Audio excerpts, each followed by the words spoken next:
on the ground. Oh, fuck. Oh, fuck. Get on the fucking ground. Dude, put your hands behind your back. Put your hand behind your back. I am. Put your hand behind your back.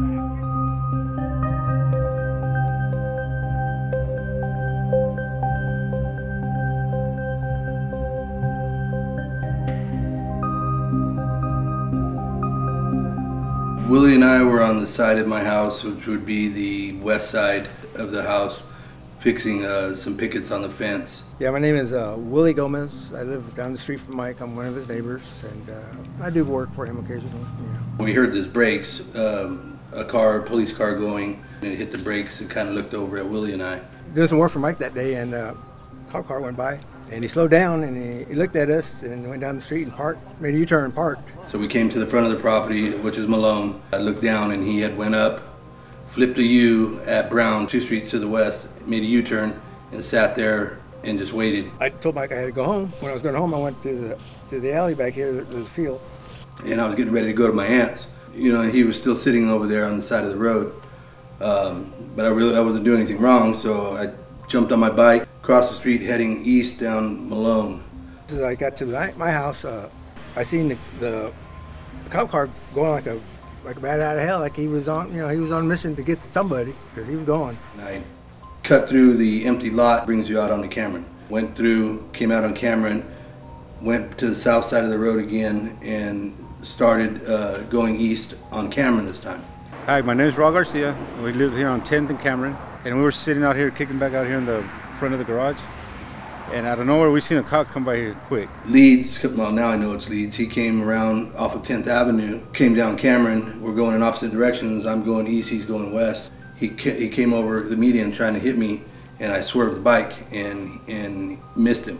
And the cop swerved, almost hit him. I didn't hear no sirens, nothing. He yelled, "Hey, come here," and I told him, "You just tried to run me over." And when he did a U-turn to the apartments, came back and followed him, headed south on 10th. I kept going, I hit 10th Avenue, and then I made a right going southbound. And out of nowhere, he just hit him. He hit him. As I was passing the Mercado de Valle, Carniceria right there, is when he hit me with the car.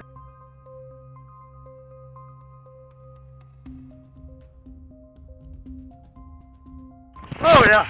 Why you doing this again? Why you doing this again?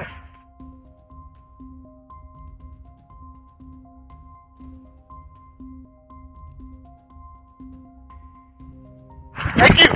Thank you. Thank you. Oh! Get on the ground. Get on the fucking ground. I own Mercado del Valle, where the incident happened, right next to that State Farm Insurance. The officer was parked right there. He had hit him. He flew that way. Within like seconds, there's cops everywhere. He got him against the car. There's cops everywhere now. And there's at least 5 with him itself, man. And that ordeal lasted almost a year. I was locked up in almost a year for that. Nothing was really progressing with my case very much. So I got involved in this case shortly after Mike got out of jail.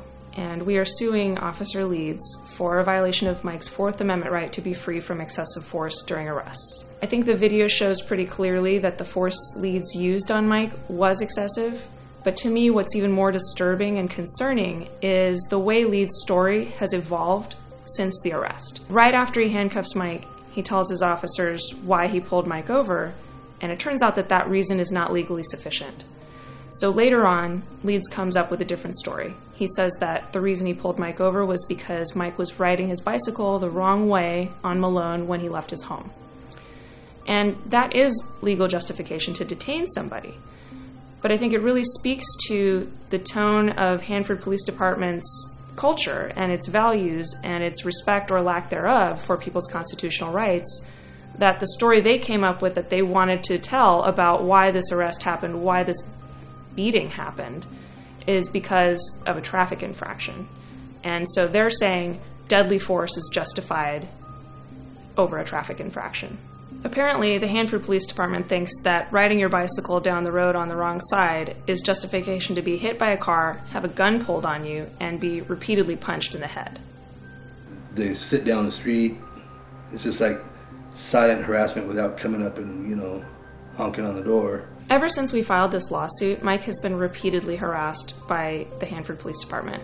Leeds and his partner have circled Mike's house, People have come onto Mike's property, asked him for ID, demanded to know what he's doing there. All this activity, if it's retaliation for Mike's filing this lawsuit, is a separate violation of Mike's First Amendment right to free speech and to petition his government for redress of grievances.